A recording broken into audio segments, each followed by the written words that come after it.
Hai teman-teman, kali ini kita akan mengupas tuntas tentang kebijakan monetisasi konten yang sekiranya dengan sedikit pembabaran ini bisa menambah wawasan kita untuk bagaimana menjalankan apa yang sudah ditetapkan oleh pihak Meta, teman-teman.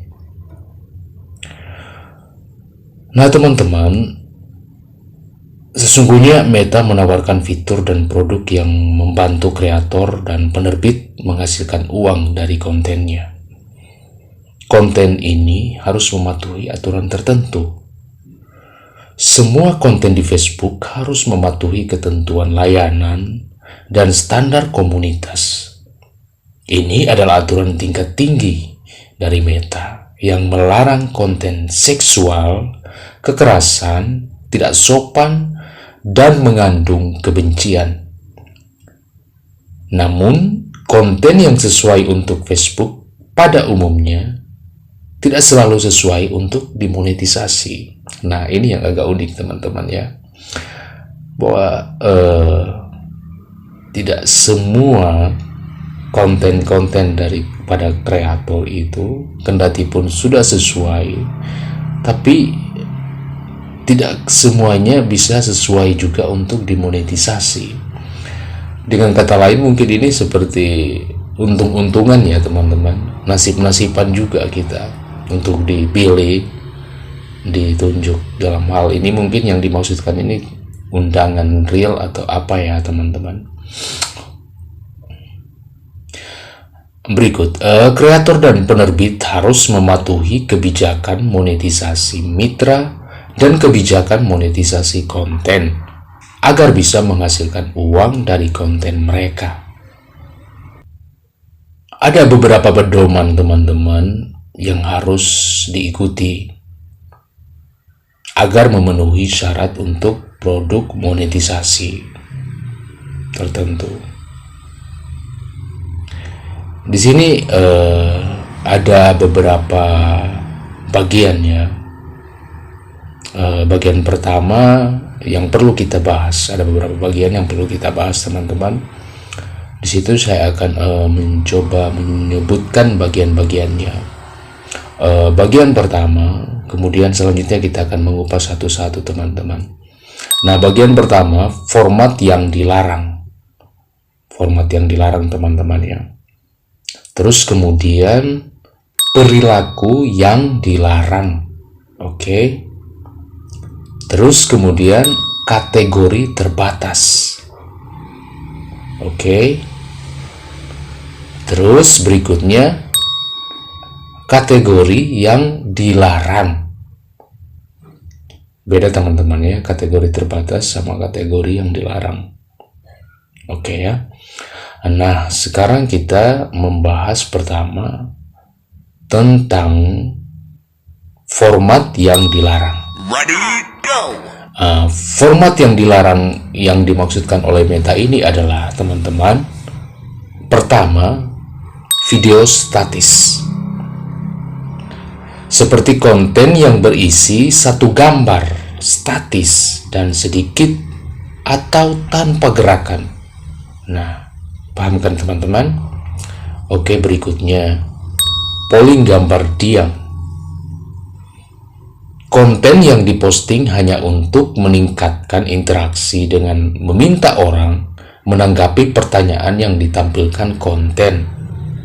Oke, berikut tayangan slide gambar. Konten yang utamanya menampilkan gambar-gambar diam yang diputar berurutan. Nah, ini banyak sekali teman-teman yang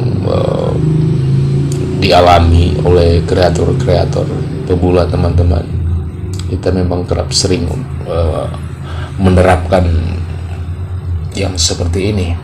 Mudah-mudahan untuk kali berikutnya jangan lagi teman-teman ya. Kita jauhi hal-hal yang memang tidak dianjurkan. Nah, berikutnya video looping, yaitu konten yang berulang dan menampilkan segmen yang sama beberapa kali. konten berulang bisa meliputi GIF dan konten dengan berbagai durasi.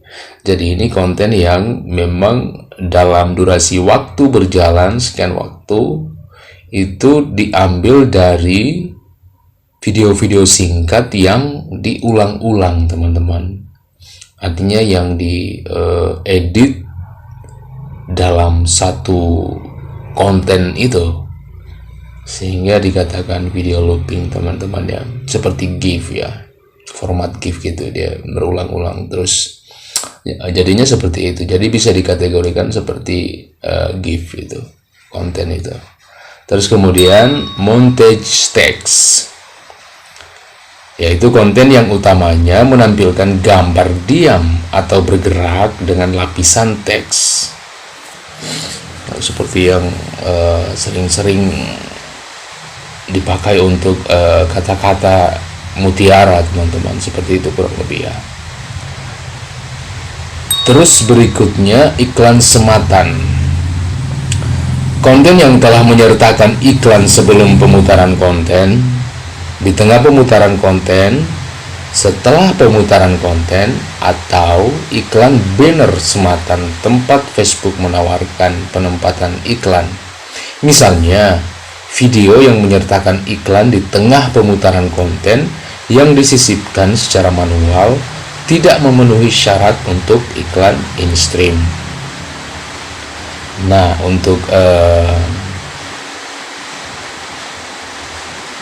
pembabaran tentang format yang dilarang sudah, teman-teman, ya, ada sekian itu. Kemudian berikutnya sekarang kita bahas tentang perilaku yang dilarang. Jadi perilaku-perilaku yang dilarang itu, teman-teman, memang tidak bisa dimonetisasi, ya. Seperti engagement bait, yaitu konten yang memancing orang untuk mengklik tautan atau menanggapi postingan melalui suka, komentar, atau bagikan. Terus berikutnya permintaan interaksi, konten yang meminta kompensasi sebagai ganti perilaku yang ekstrim, misalnya mengkonsumsi sesuatu yang tidak bisa dimakan, menampilkan konten sadis, mengkonsumsi obat-obatan terlarang, rokok atau alkohol, melepas pakaian atau perilaku seksual lainnya.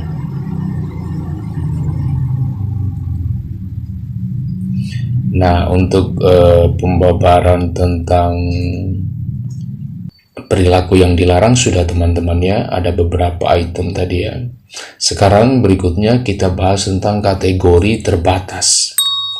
Ready, go! Yaitu konten yang menggambarkan atau membahas subjek dalam kategori berikut bisa mengalami pengurangan atau pembatasan monetisasi, seperti isu sosial yang diperdebatkan. Meta mendefinisikan isu sosial yang diperdebatkan sebagai isu sosial yang bisa memicu perdebatan, seperti hak pribadi, sipil, atau politik. Konten bisa mengalami pengurangan atau penonaktifan monetisasi jika menggambarkan atau membahas subjek berikut dengan cara memecah belah atau menghina ras, jenis kelamin, asal kebangsaan, usia, afiliasi politik, suku, disabilitas, orientasi seksual, kelas ekonomi dan sosial, agama, imigrasi, legitimasi pemilu. Konten yang mengeksploitasi isu politik atau sosial yang penuh kontroversi untuk tujuan komersial tidak boleh dimonetisasi. Kemudian berikut tragedi atau konflik. Meta mendefinisikan tragedi atau konflik sebagai tekanan fisik atau emosional seperti kematian, cedera, pelecehan, penyakit, atau peristiwa yang merusak. Penggambaran atau pembahasan masalah ini, baik nyata atau fiksi, bisa mempengaruhi monetisasi konten. Namun, konten yang menggambarkan atau membahas subjek ini secara inspiratif masih bisa memenuhi syarat untuk monetisasi. Nah, ada perbedaan teman-teman. Contoh konten ini meliputi kematian, cedera fisik, disabilitas mental, penyakit, pelecehan fisik, pelecehan seksual, pelecehan emosional, kerusakan properti. Nah, berikut aktivitas yang tidak pantas.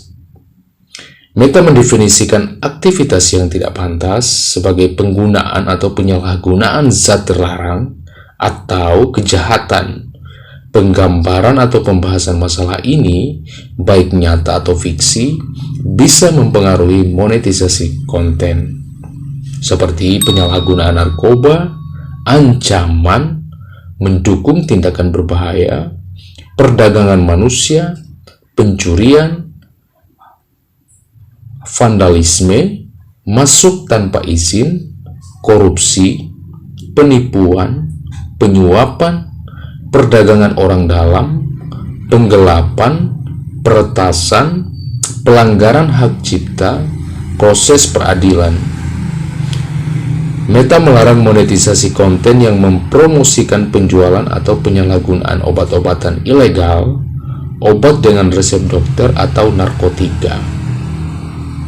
Berikut aktivitas seksual atau bernada seksual. Meta mendefinisikan konten yang bersifat seksual atau vulgar dalam contoh di bawah ini. Konten bisa mengalami pengurangan atau penonaktifan monetisasi jika memuat konten ini. Penggambaran atau pembahasan masalah ini, baik nyata atau fiksi, bisa mempengaruhi monetisasi konten, seperti ketelanjangan, aktivitas seksual, pose seksual, tarian yang bersifat seksual, simulasi aktivitas seksual, objek seksual, bahasa yang bersifat seksual, pakaian terbuka atau tidak mengenakan pakaian.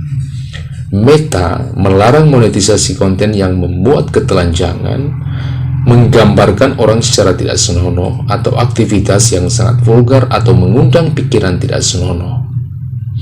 Terus berikutnya, bahasa yang kasar. Meta mendefinisikan bahasa kasar sebagai kata-kata kotor, merendahkan, atau bahasa seksual vulgar. Konten mungkin mengalami penurunan atau penonaktifan monetisasi jika berisi bahasa semacam ini, baik lisan, tertulis, ataupun disampaikan dengan cara lain, seperti kata-kata tidak sopan, kata-kata yang merendahkan, kata-kata seksual, sindiran, gestur tidak senonoh, gerakan vulgar. Meta melarang monetisasi ujaran kebencian. Terus berikutnya, konten vulgar. Meta mendefinisikan konten vulgar sebagai cedera, konten sadis, atau fungsi atau kondisi tubuh. Konten mungkin tidak bisa dimonetisasi jika menampilkan atau membahas kondisi sadis atau fisik. Penggambaran subjek ini, baik nyata atau fiksi, bisa mempengaruhi monetisasi konten, seperti luka, infeksi, cairan tubuh, prosedur medis, pengolahan makanan, perubahan tubuh yang ekstrim, fungsi tubuh, memakan zat yang bukan untuk dikonsumsi, memakan zat yang membuat muntah, pembusukan, serangan hama. Meta melarang monetisasi konten yang sensasional, menghina, atau sadis. Nah, sekarang kita pembahasan tentang kategori terbatas sudah teman-teman ya. Sekarang kita beralih ke kategori yang dilarang.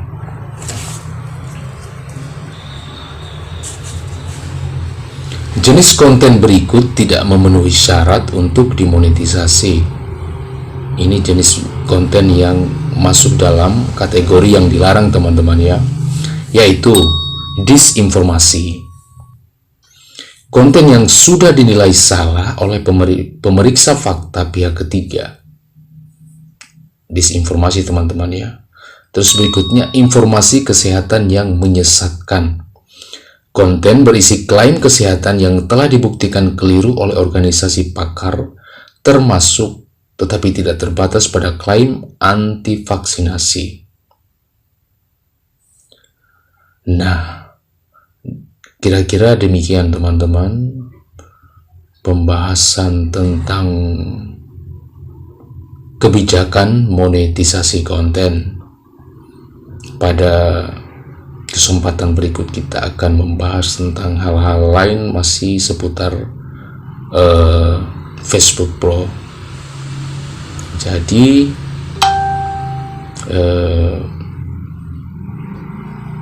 halaman ini memang akan terkonsentrasi kepada pembahasan-pembahasan seputar perkontenan teman-teman ya. Saya ingin terfokus ke sana. Terima kasih sudah mendengarkan. Semoga penjelasan ini bisa bermanfaat untuk teman-teman sekalian, termasuk untuk pribadi saya. Akhir kata, Assalamualaikum warahmatullahi wabarakatuh. Salam sejahtera untuk kita semua.